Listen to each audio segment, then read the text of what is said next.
The new Yu-Gi-Oh! January 1st, 2024 format is right around the corner, and while powerhouses like Labyrinth, Fire Kings, and Rescue Ace are expected and should be incredibly strong moving forward, that doesn't mean that's all there is to play. If you're looking to top a mid-sized tournament and steal some wins with something fairly unexpected, here are 3 roguish level decks that I believe can completely tear things up under the right circumstances. Deck number 1, Orcus. So this is a deck with a lot of passionate fans out there, especially people who are big in the toss format, and they've been waiting to play this deck once more for seemingly ages. With Orcus Harpour back at legal status, you have that opportunity again. Orcus has some really nice and fruitful combos, the primary one starting with Girsu, which in turn will convert himself into an IP Masquerena for SP Little Knights banished during your opponent's turn, and you'll also get access to Orchestrated Babel so that you can summon Girsu back on your opponent's turn and get that non-targeting send effect, which in this upcoming format is probably going to be one of the best spot removal effects that you can ask for. However, it's not quite good enough to win games in my opinion, and throwing a bunch of low impact hand traps like Ash Blossom and Infinite Impermanence is usually not sufficient enough to stop decks like Rescue Ace or Fire Kings from outpacing you and mounting you during their turn. However, when you add Runic into the mix, things get really spicy and I just think a lot more interesting. The Runic engine in Orcus not only gives the deck infinitely more potential disruptions during the opponent's turn, but it also gives you some really strong go second board breakers with cards like Runic Freezing Curses and also Runic Destruction or Runic Flashing Fire. Now, due to the nature of the Orcus Link monsters, which require semi-generic materials, all the Runic monsters that are going to be summoned from your Runic spell cards like Hugin can just serve as link material for a Galatea, which is a card you're always going to want to make on your opening turn anyway, so there is a decent amount of synergy there. Adding the Runic cards to Orcus might initially seem like a conflict because Galatea going for Babel conflicts with Runic Fountain. However, that problem can be solved by simply going for Orchestrated Crescendo, which is one of the most powerful disruptions in the game right now, especially in a metagame that's going to be so heavily focused on cards going to the graveyard and cards activating their effects in the graveyard. Everyone always talks about how Bystials weren't around when Orcus was meta for toss formats, and that's entirely true. Bystials are natural predators to the Orcus cards, but how popular are Bystials going to be in a format where maybe 3 of the top 5 decks are completely fire-based? Bystials are not known to be good against Fire Kings or Rescue Ace, so I don't expect to see a lot of them in the main deck. Overall, I think it's really neat to see Orcus as a viable option again, and I think that the Runic version of Orcus is the most viable option. Deck number 2 is Sky Striker. Outside of Mobilize Engage going to unlimited status like it did on the OCG's most recent Forbidden Unlimited list, I think that the new ban list went about as well as it could have for the deck. While Sky Striker is probably going to be more susceptible to Droll and Lockbird, like many decks this format, the exchange for triple Upstart was completely worth it in my opinion.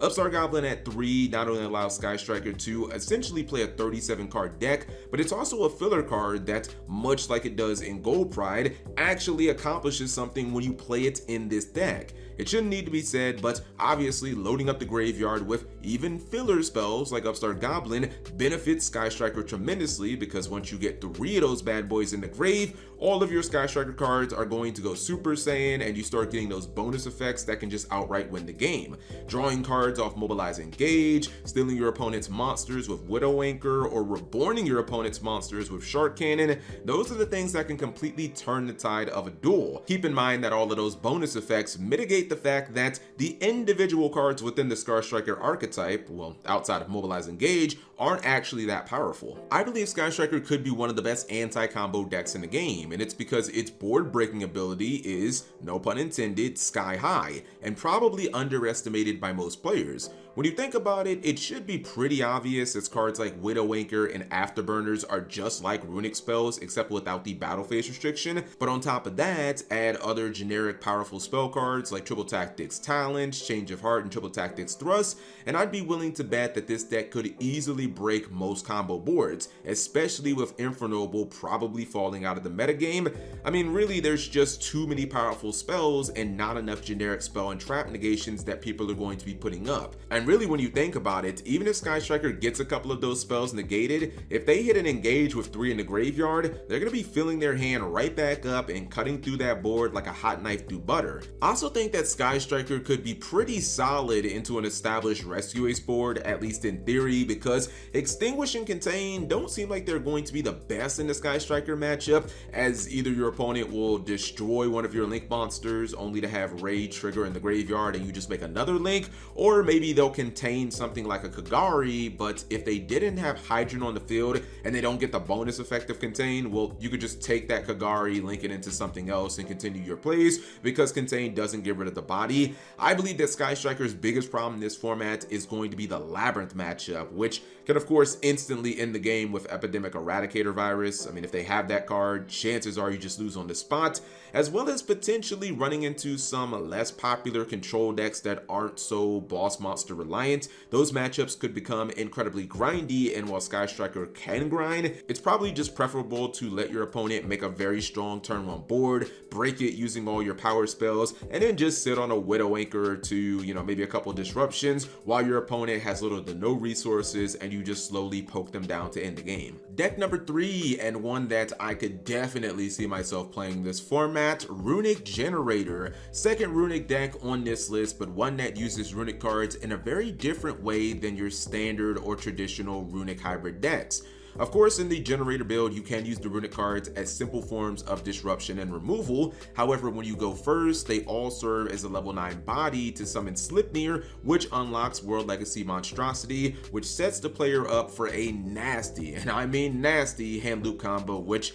yeah, I've been hit by that, and it is very, very difficult, almost impossible to win after the Generator deck has pulled that combo off against you. What I like most about this play is that it really puts your opponent in a lose-lose scenario where if they use low impact hand traps like Effect Failure or Infinite Impermanence to stop the combo or try to reduce its potency, but when they do that, it's really just kind of a roundabout way of ripping cards out of their own hand. Even when the combo does get stopped by a super high impact and powerful hand trap like Nibiru, it's usually after you've already ripped some cards from their hand, so the Nibiru doesn't actually accomplish all that much if someone has like Generator boss stage afterwards, because that's the real star of the show, and that's the card that lets Generator get additional removal, negation, and honestly just grind the opponent down to dust. That's one of the key differences with this deck that really sets it apart from other Runic decks. Generator doesn't rely on fountain draws to win the game, and if its big combo is heavily interrupted, it's still completely fine because boss stage is the real win condition of the deck, and it's what gives the deck so much value. On the other hand, if you don't stop the combo, I mean, they're potentially ripping 3 to 4 cards out of your hand, and they're still going to be ending on a bunch of disruptions and or negations. This is all, of course, insulated by a potential 1-card Baron de Fleur by the way of Diviner of the Herald. So even if you do have some potential, you know, cards that can stop the hand ripping combo, if they do set up an early Baron, it's just more difficult because you have to have that many more hand traps, or again, just get a bunch of cards ripped out of your hand. This deck is much like Dark World, where it can hand rub a bunch and then it can actually end on the very devilish skill drain, which I know everyone watching this video is going to just groan at because people hate that card. And yeah, it's really nice when you get to play a deck where your opponent has to be focused on a hand ripping combo, but if that gets interrupted a bunch, you know, you're still sitting on a potential floodgate that your opponent definitely didn't see coming. I think that Runic Generator has had some good success last format at the regional level, and it could be a crazy deck with the right pilots. But those are just my picks, and I'd like to know what you thought of them in the comment section below, or if you were cooking up some spicy rogue goo and you have another deck that I didn't think about or that, you know, you're basically playing right now, you can leave that in the comment section below. Anyways, thank you guys for watching as always.